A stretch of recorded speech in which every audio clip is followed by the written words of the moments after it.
بسم اللہ الرحمن الرحیم اللہم صل علی محمد وعلی آل محمد کما صلیت علی ابراہیم وعلی آل ابراہیم انک حمید مجید اللہم بارک علی محمد وعلی آل محمد کما بارکت علی ابراہیم وعلی آل ابراہیم انک حمید مجید۔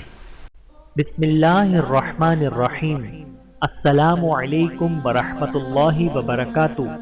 عشق فانی کا ایک عبرت انگیز واقعہ۔ ایک شہزادہ اپنی رعایا میں سے ایک غریب لڑکی کے حسن و جمال پر ایسا فریفتہ ہوا کہ کھانا پینا چھوڑ کر ہر وقت اس کے ہجر میں آزاری کرتا۔ بادشاہ کو پتہ لگا تو نہایت رنج ہوا۔ اس خیال کے عالم شہزادی میں یہ کیفیت ہے تو تخت نشین ہو کر بعالم خود مختاری اللہ جانے کیا کیا ظلم کرے گا۔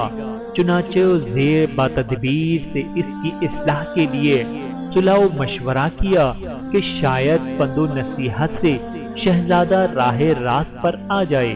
وزیر نے بادشاہ کو تسلی دی اور بادشاہ سے چند روز کی مہلت طلب کی۔ ایک دو روز کے بعد تمام حالات متعلقہ سے واقفیت حاصل کر کے وزیر نے اپنی حکمت عملی اور زور زور سے لڑکی کے تمام کنبے کو اپنی ملازمت محلات میں لے لیا اور لڑکی کو اپنی بیگم کی کنیز خاص مقرر کیا۔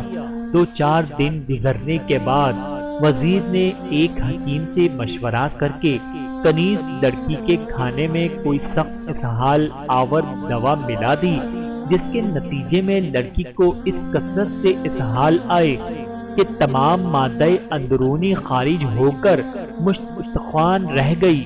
حسب ہدایت وزیر اس کا تمام مادہ غلاظت ایک پاٹ میں جمع ہوتا رہا۔ وزیر نے شہزادے سے نہایت رازدارانہ طریقے پر بطور ہمدردی کہا کہ میرے ساتھ چل کر اپنی محبوبہ سے ملاقات کر لیں۔ شہزادہ اس غیر متوقع کامیابی سے خوش ہو کر وزیر کے محلات میں گیا۔ وزیر نے بیمار لڑکی کو اس کے سامنے پیش کر دیا۔ شہزادے نے رنجیدہ ہو کر کہا کہ آپ میرے ساتھ تمسخر کرتے ہیں جو ایسی مکروہ بدشکل بیمار اور کمزور لڑکی کو میری محبوبہ بتلاتے ہیں۔ وزیر نے حلفیہ کہا کہ یہ وہی لڑکی ہے جس کے ہجر میں آپ اس قدر لاغر ہو رہے ہیں۔ شہزادے نے پوچھا تو وہ تو نہایت حسین و جمیل تھی، اس کا حسن و جمال کہاں گیا؟ وزیر نے غلاظت بھرے پاٹ کی طرف اشارہ کر کے اس کا حسن و جمال اس پاٹ میں بند کر رکھا ہے۔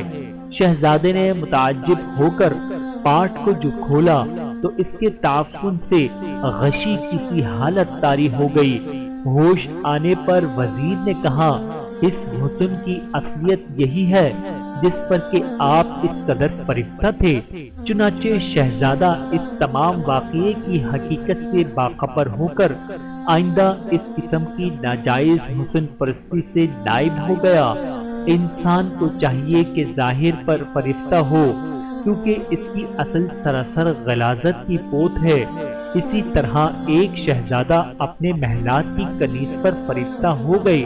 شہزادے کے زیادہ اصرار پر اس عصمت مجسم کنیز نے بظاہر رضامندی کے طور پر دریافت کیا کہ آپ کو میرے حسن میں سب سے زیادہ کون سی چیز پسند ہے؟ شہزادے نے کہا کہ اگرچہ تم سرتا پا تصویر حسن ہو لیکن تمام اعضائے جسمانی میں مجھے تمہاری آنکھیں سب سے زیادہ پسند ہیں۔ یہ سنتے ہی لونڈی اندر گئی اور چھری سے دونوں آنکھیں نکال کر ایک تشت میں رکھ کر باادب کنیزانہ شہزادے کو پیش کر دی اور آنکھوں جیسی نعمت بیش بہا سے ہمیشہ کے لیے محروم رہ کر اپنی عصمت کو محفوظ رکھا۔ شہزادے پر اس غیر متوقع اور اس قدر جرت مندانہ اقدام کا ایسا زبردست اثر ہوا کہ آئندہ کے لیے وہ ایسے گناہ عظیم سے ہمیشہ کے لیے تائب ہو گیا۔ میرے محترم عزیزو، واضح رہے کہ جسم انسانی کے اجزائے ترکیبی یعنی چربی و فاسفورس، سوڈا، نشاستہ، شکر، پانی اور ہڈیوں وغیرہ کو فروخت کیا جائے تو ان کی مجموعی قیمت روپیہ سے زائد نہیں ہوتی۔ انہی اجزاء کا ظہور ترتیب زندگی اور انتشار موت ہے۔ دعا ہے کہ اللہ تعالی ہمیں عشق فانی سے بچنے کی توفیق عطا فرمائے۔ آمین ثم آمین یا رب العالمین۔